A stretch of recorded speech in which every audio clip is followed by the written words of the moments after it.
In today's video, we're looking at Xavier Restrepo, wide receiver out of Miami. What are his strengths and weaknesses? Where do we think he's utilized at the next level? What's his draft stock looking like? And most importantly, how is he going to do for us in fantasy? Watch to the end of this video and you should have a pretty good idea. So in terms of height and weight for Xavier Restrepo, he's give or take 5'10", 198 pounds per PFF. So that's pretty, average to slightly below average size for him. As far as his date of birth is concerned, he's almost 23 years old, so he will be 23 for the entirety of his rookie season. He is a fifth-year senior, so he's a little bit older. Not super old, but he is a little older. In terms of his production profile, he is Miami's all-time leading receiver. It's kind of surprising to me because his production his first three seasons weren't all that impressive, but he did have back-to-back 1,000-yard years. So, looking at the production profile, as a true freshman, he only had one catch for 12 yards. As a sophomore, he stepped it up a little bit, was a little more involved, 373 yards and 2 touchdowns. As a junior, he kind of, got lost in the mix a little bit, 240 yards and 2 touchdowns. And then as a senior, he popped off. 1,100 yards, 6 touchdowns. 13 yards per reception. That's all really good. That's actually his best receiving grade for his entire career was this season, which is kind of surprising to me because if you look at his fifth-year season, he had more yards, 1,127, a better reception percentage, more yards per reception, and almost double the amount of touchdowns. So that is kind of surprising that his receiving grade per PFF was worse by about 5 points, actually, compared to what it was in 2023. In terms of some advanced stats for Xavier Restrepo, we looked at every draft-eligible FBS wide receiver with at least 50 targets this year. Came out to about 143 players. We see that Restrepo ran about 495 routes, which is a lot, by the way, and that came out to 92.3% of the team's routes. That doesn't really surprise me because they were throwing it a lot at Miami this year, so it doesn't necessarily surprise me. What does surprise me, though, is the snap percentage, slot and out wide. He had over 90% slot percentage, which is absolutely a big red flag for me. Not as big as like somebody that would be 90% out wide. We do like our receivers to be a little more versatile where they play out on the field. With this, it seems like he's only going to be a slot receiver at the next level with no opportunities really to play at the Z. Obviously, you want your players, especially players that you draft in Dynasty, to have more versatility so they can find more opportunities on the field. So if they have a formation, right, where they don't have a slot receiver, he's not going to be involved. So that's kind of, it hampers his production a little bit. And as far as his out wide snap percentage goes, he was barely on the field in the X or the Z position. So that does kind of worry me a little bit. In terms of yards per route run, he had 2.47, which is 25th in the sample size. And then if you look at his PFF receiving grade, 83.5 was 11th in the sample size, so that's quite good. Yards per route runs kind of, middle of the road at least. For your, top 5 round receivers. In terms of yak per reception, 7.3 was 17th in the sample size. He is shifty. It doesn't really lead to anything, but he is shifty, trying to make things happen. He just doesn't really have the athleticism, in my opinion. He does try. He's definitely, as far as work ethic and as far as him being a gamer, he is going to be up there with some of the hardest workers in the NFL once he gets drafted. And I do think he has a long career in the NFL, barring no major injuries, just because of that alone. You see guys like Hunter Renfrow and guys like that weren't overly athletic by any means, that stayed in the NFL for a significant amount of time because they were able to put the work in and improve year after year. And we see that in his production. He's improved every single year outside of his junior year, which was a little setback. But in terms of missed tackles forced, 12th was tied for 39th in the sample size. Like I said, he's not super efficient after the catch. Not really, but he does try. He's definitely trying to get as much yards as he can.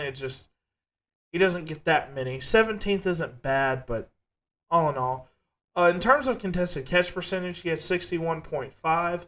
I did see that on film where Cam Ward would sling it to him in these tight windows, and he would come down with it. His hands are relatively good, so there is that. The contested catch percentage might be a little skewed because he only had 13 opportunities, but he did bring in 8 of them, so that is pretty impressive. Like, we want our receivers to be in that 50 to 55% range if we want them to be consistently catching these tight window throws and jump balls and things like that. So that is good. In terms of targets and receptions a game, he had 7.92 targets a game and 5.75 receptions per game. That means he's bringing in over half of his targets, so that is good. He was efficient there. In terms of his yards per game, 93.91 is a very good number. You'll see a lot of these other receivers in this class be in that 70, low 70s to close to 80. So this is way higher than a lot of these other receivers. And then in terms of touchdowns, he almost had one a game, which is pretty impressive. Looking at some more advanced stats, particularly Restrepo versus man and zone coverage, we saw that his PFF grade versus man was 87.6, which was 5th in the sample size. That's quite good. And then his yards per route run versus man was 2.88, which was 15th in the sample size. This is kind of strange because most of your slot-specific receivers are going to be more so efficient versus zone coverage than man coverage. So this is kind of an outlier a little bit. Obviously, there are players that are better versus man than zone in the slot position, but he looks like he was significantly better in man situations, which he's not a big guy, but he is physical. Like I said, he is a gnarly kind of gamer that's just trying to use any sort of tool in his toolbox to get open, and you see that on film time and time again. Looking at his PFF grade versus zone, 73.4 was tied for 32nd in the sample size. Not terrible, but definitely not as good as his man grade. Yards per route run versus zone was 2.4, which was 26th in the sample size. So, above average, but nothing crazy. And then his PFF grade on screens, he did not have many screens, so this number isn't really necessary to put on here, but it was a 53.3, which was tied for 138th in the sample size. So don't expect him. He's not a super crazy athlete, like I said earlier, so he's not going to be the guy that you want on these screens and putting him in open space. He's kind of like more so your possession slot receiver, which we'll have a comp for him a little later. But yeah, he's just not really good in open space. He tries, like I said, but it's nothing fantastic. And then as far as his PFF grade in the slot, which is basically his grade normally, 85.2, which was 13th in the sample size. He ended up being 11th in terms of just his overall grade. So it's slightly worse, but, he's still a pretty solid slot receiver. He just has some limitations. In terms of his first downs caught, 53 was 8th in the sample size. You consistently saw him getting open on third down plays and things like that. He was pretty much the number one option, pretty much at all times for Cam Ward, but especially on third down. Before we get on to the grades, I want to do a quick overview of Xavier Restrepo just to give you guys a quick refresher. Xavier Restrepo is a wide receiver out of Miami. He's give or take 5'10", 198 pounds, and is a fifth-year senior. He's a little bit older. He's 23 for the entirety of his rookie season. It's not the end of the world. We do like our receivers to be a little bit younger, but definitely not the end of the world, like I said. In terms of valuation, though, I think he's worthy of about a mid-third round pick. If he shows up at his pro day and actually does some of the drills, he might boost his draft stock a little bit. I don't think beyond the third round. I don't think he'll be a second round pick, but he could be. In terms of his high comp, I gave him the comp of Hunter Renfrow, Specifically, his time where he was a 1,000-yard receiver, right, with the Raiders. I think Xavier Restrepo that's his ceiling, just because he's limited as an athlete in terms of his agility and speed. I do think Hunter Renfrow is more agile than Restrepo, and I think Restrepo is a little more fast in terms of long speed and just overall burst off the line of scrimmage than Hunter Renfro's. But it's not a perfect comp, but I do see a lot of similarities in their game. In terms of a low comp, I gave him Trent Taylor. Trent Taylor was mainly a kick and punt returns guy. I don't think that's going to be what Xavier Restrepo does by any means. But as far as his play on the field, kind of similar to that, right? He's a little bit bigger than Trent Taylor. I think Trent Taylor was around 5'8", like 180, something like that.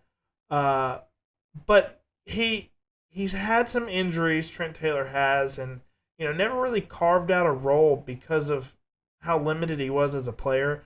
I think Xavier Restrepo could land in that situation if he may run into a couple injuries or slack, and not slack, but not really show his full talents in training camp, and he could just get lost in the mix just because some teams might be looking for the better athlete. Now, before I move on to the grades, last thing I do want to say is Xavier Restrepo is a guy that I've heard nothing but good things about, just about how hard he works, how determined he is to win football games. You see that all over his film. He's just really good at doing his absolute best every single play. Whether or not he's a 4-3 guy or not, it doesn't matter. He's literally giving his all every single play. And that's what I respect about him a lot.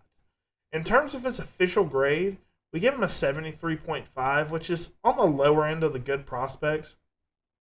Moving on to some of his route running, short routes we give a 4 out of 5. He's particularly quick off the line, especially on these shallow crosses and hitch routes and things like that. We did see a lot of hitches from him, and his snap down was, relatively good.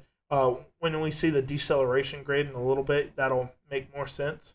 In terms of his medium routes, though, he was definitely most effective in these 4 to 5 yard gains, but I did see, some slants, some crossers and things like that, some digs where he got open across the field, especially on the crossers. I did see a lot of big-time plays with Cam Ward and him on those crossers. It's definitely above average, but he just doesn't have that separation that you'd like to see.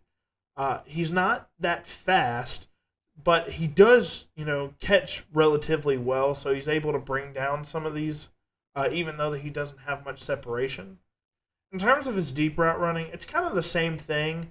He did get open on some deep posts and things like that on film, but it wasn't very often.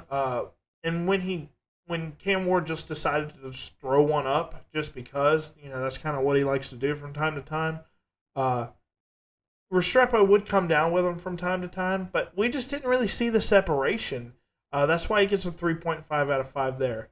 In terms of double moves, though, he does have some really twitchy kind of, how do I say this?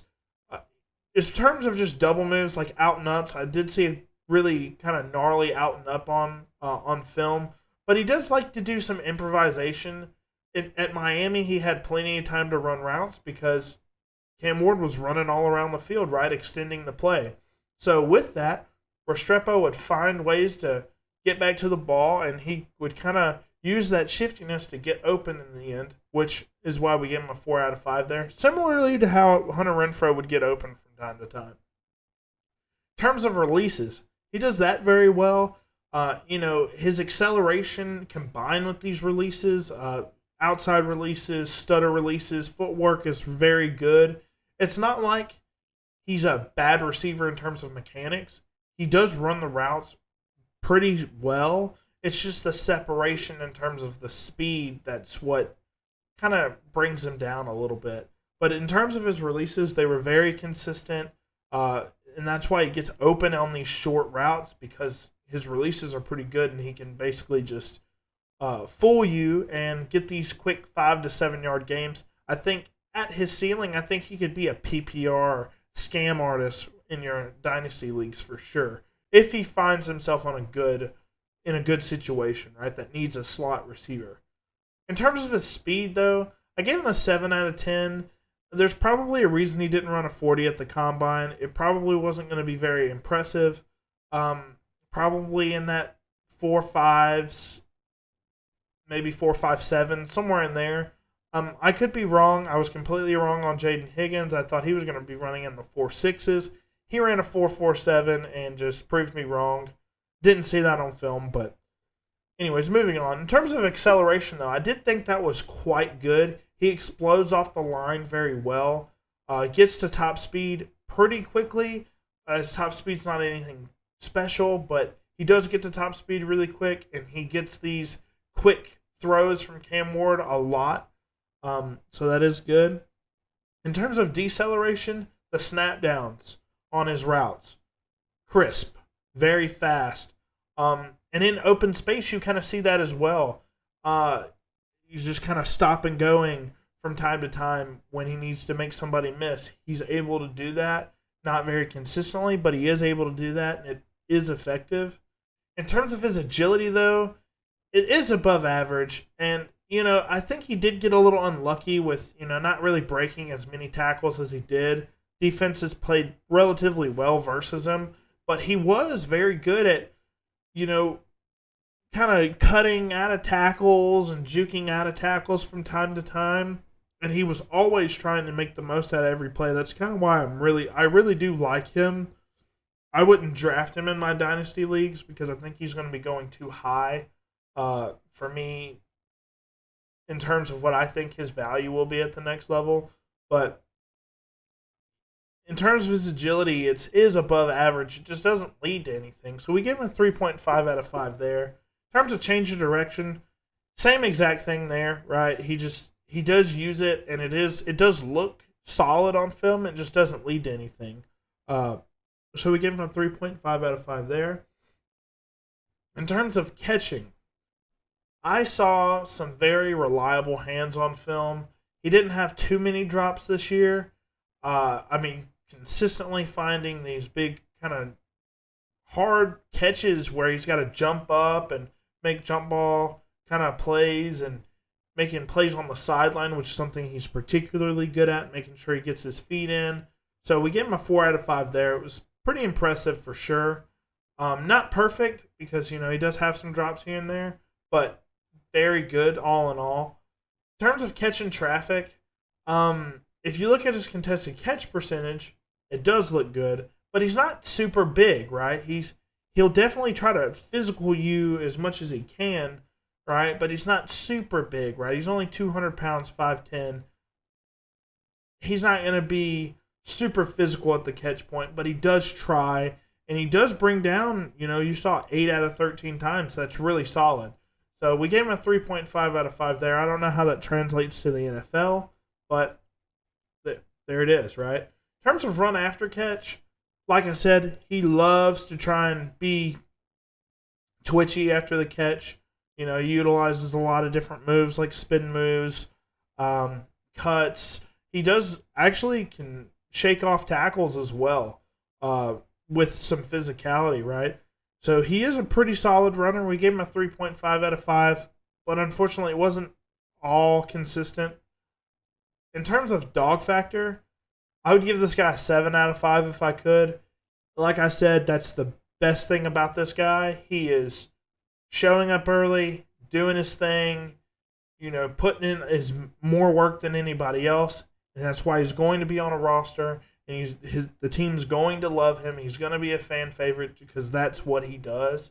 I don't know how that translates into production at the NFL level, but he will be on a team for a long time as long as he does not get hurt. That is his basically X factor for him. In terms of analytics, though, he's got back-to-back 1,000-yard years, so that's very impressive. He's Miami's all-time leading receiver, considering all the great receivers that have gone to Miami. That's very impressive. So we gave him a 7 out of 10, even though his first 3 years weren't super great. Projected draft capital, I believe NFL Draft Buzz said he was going to be a late second round pick, so we gave him a 4 out of 5 there. I don't know if that's still going to happen because he didn't run any of the drills or the 40 at the combine, but if he had any meetings with any teams, they're going to fall in love with him for sure. In terms of his XZ slot ability, he's only going to be a slot at the next level. I'd be surprised if he has over 5% out wide at any year during his career. So definitely not a great sign for him because his production's going to be affected by that. So he's only a slot, I think. In terms of worries and limitations, though, like I said, he's slot specific and he's a lesser athlete as well. Now, Hunter Renfrow, like I said, got over the hump with that, but that could definitely affect his outlook in some teams. So where does Xavier Restrepo stack up with the rest of this year's class? Well, currently he's our wide receiver 16. We've graded about 25, 26 wide receivers this year. So he's definitely not at the bottom like Ja'Cory Brooks is, but he's in that middle, like slightly below middle tier for us, mainly because of his limitations as an athlete. But I mean, he is in good company, right? Trey Harris might be a late first round guy or early second. Elick Eomaner's getting a lot of second round buzz. Ty Felton ran an insane 40 on Saturday. I'm recording this the day after the running backs, quarterbacks, and wide receivers ran their 40s. So Ty Felton definitely showed up yesterday. Pat Bryant, a guy that we were really surprised about on film. And we kind of grade him right under him, right on par with Pat Bryant. He shows a lot of really good things on film. I mean, you see a lot of really big games as well. So, he's just not the athlete that we look for. He's got to overcome a lot of obstacles because he's not that athlete. And, that's a question mark for me about his production at the next level. I don't have to question a guy like BTJ in terms of his athleticism, and he can figure all the other stuff out later. He's an insane athlete, and you saw that this year. He fixed all the little things that he needed to fix, and he's, a top 5 dynasty asset in terms of wide receivers, right? Restrepo he's not like you're going to be able to change your athleticism. He can get better at, the little nuances and things like that, and he will get better and better and better. But as of right now, he's, towards that wide receiver 15, 16 for us. Last but not least, we want to give a special shout out to all of our Patreon members. Thank you to Big Hunt, SP, Mazjack, and Infamy MTG for supporting the channel. We really do appreciate it. Now, if you want to become a Patreon member yourself, you'll gain access to a lot of really cool things like a private Discord server, private live streams, early access to videos, and most importantly, custom videos that we do specifically per request for all of our Patreon members. So that's really, really cool. If you like what we're doing here on the channel, please like and subscribe. It really helps us out in terms of the algorithm. And if you haven't seen a particular prospect on this channel thus far, you can go ahead and comment below.